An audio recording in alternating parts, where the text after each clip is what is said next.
Halo semuanya, di video kali ini saya akan membahas tentang penerapan framework Django dalam pengelolaan data rumah sakit. Sebelum saya masuk ke dalam materinya, izinkan saya untuk memperkenalkan diri terlebih dahulu. Nama saya Stefan Lim, NIM saya 22210453.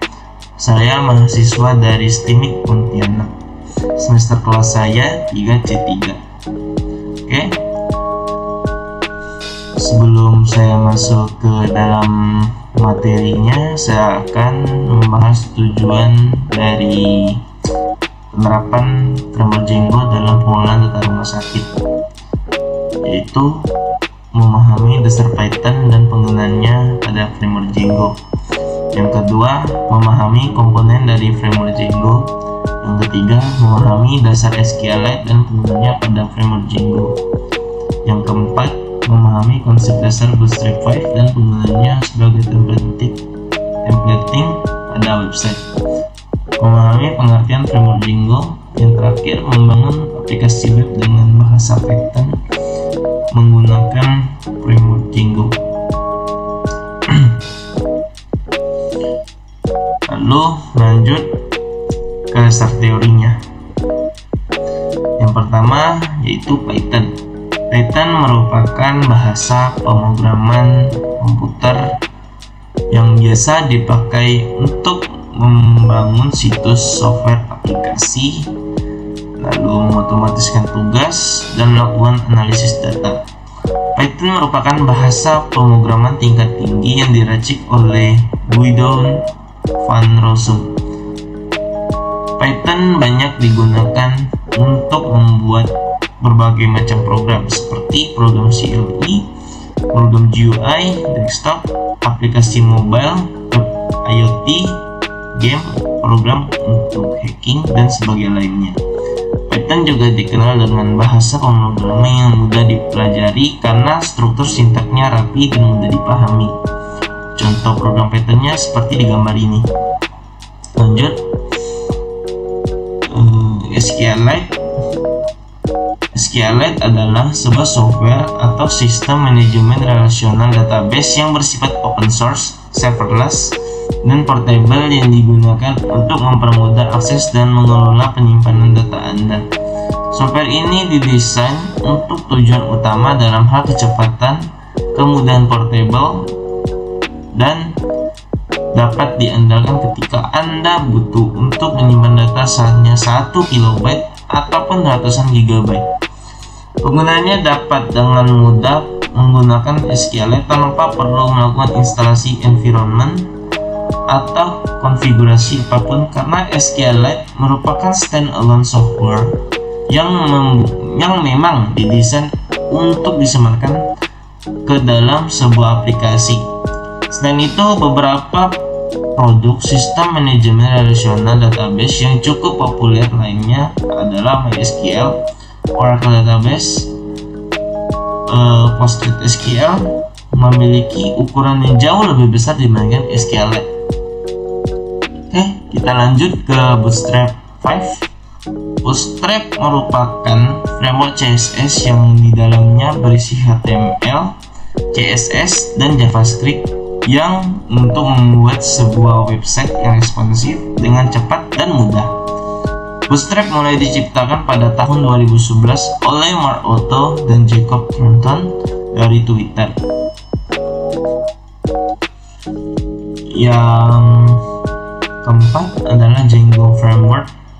Django Framework adalah satu dari sekian banyak framework Python yang ada saat ini.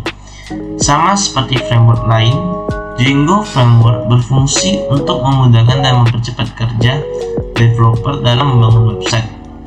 Django menerapkan arsitektur MTV atau Model Template View. Otomatis penggunaannya berbeda jika dibanding framework pada umumnya.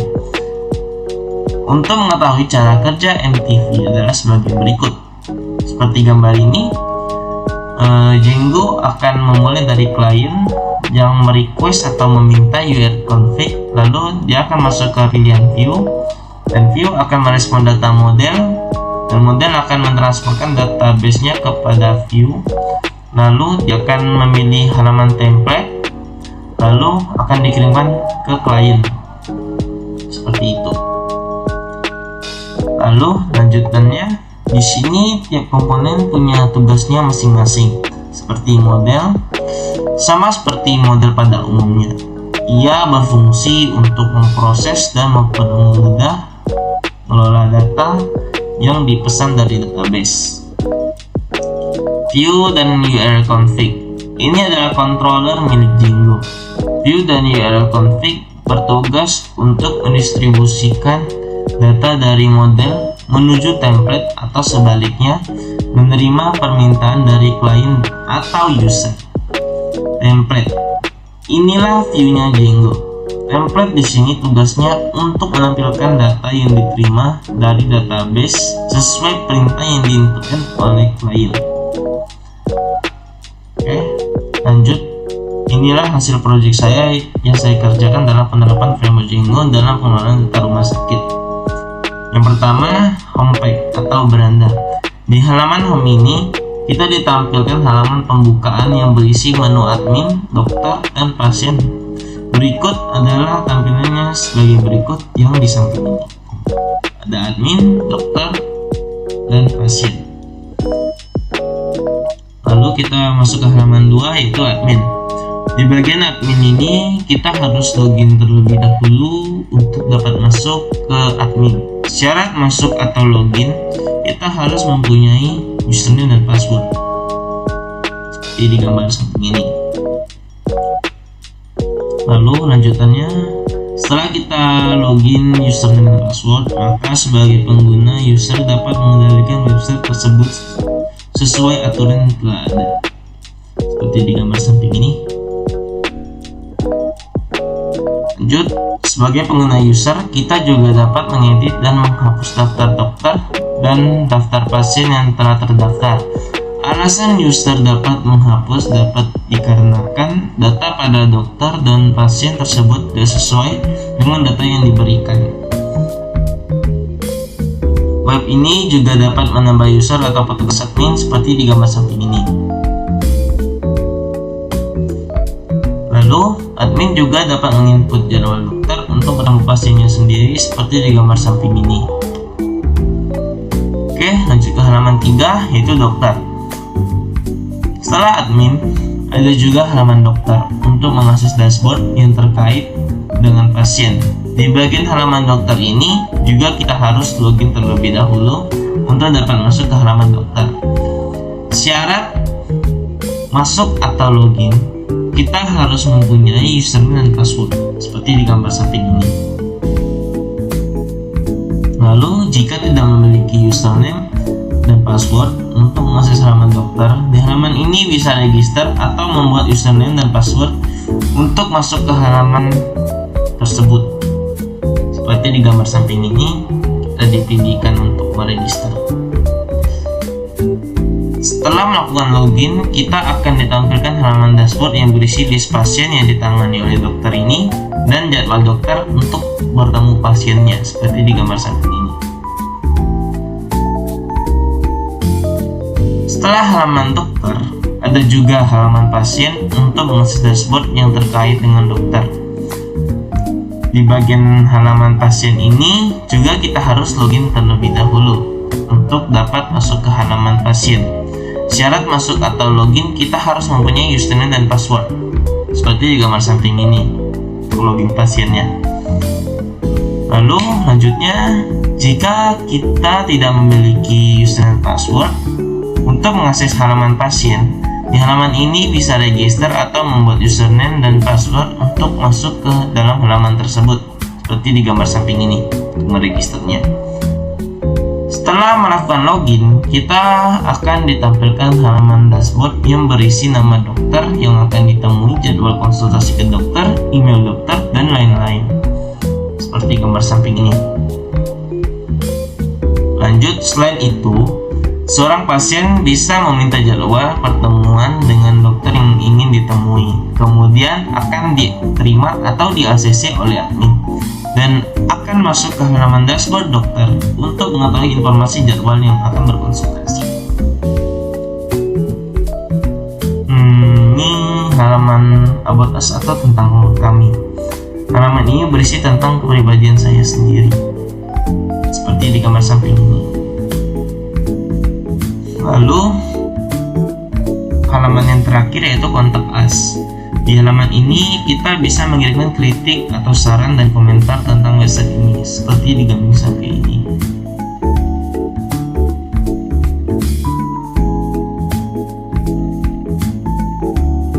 Lalu lanjut ke kendala yang saya dapatkan dari hasil proyek tersebut. Saya mendapatkan kendala dalam mengerjakan proyek ini, yaitu sulit untuk memahami fitur SQLite pada framework ini, karena tidak seperti biasanya kayak MySQL cuma buat database doang. Lalu terlalu rumit untuk setiap migrasi setiap table dan harus menginstal fitur-fitur yang telah diperlukan dalam CMD. Lalu yang terakhir, setiap putar dalam halaman dashboard admin, dokter, dan pasien harus dibeda-bedakan filenya masing-masing di setiap putarnya, sehingga tidak bisa dijadikan satu file footer saja. Kesimpulan yang saya dapatkan dalam penerapan ini, yang pertama, berdasarkan website yang telah dikerjakan, pasien akan lebih mudah untuk meminta jadwal berkonsultasi tanpa harus datang ke rumah sakit. Lalu yang kedua, pasien juga bisa berkonsultasi secara online jika saatnya terlalu parah, dan juga melayani pembayaran online melalui m-banking. Yang ketiga, dengan adanya website ini, pasien menjadi lebih mudah dalam melakukan konsultasi dengan dokter, sehingga pasien tidak perlu mengantri lagi. Yang keempat, dalam pemberian resep obat akan diberikan dokter juga lewat website tersebut. Sekian dari presentasi saya. Apabila ada kata yang tidak berkenan, ada kata-kata yang salah saya ucapkan, mohon dimaafkan. Semoga video ini bermanfaat untuk teman-teman yang melakukan penerapan framework Jimbo ini. Saya akhiri, sampai jumpa di video selanjutnya. Bye bye.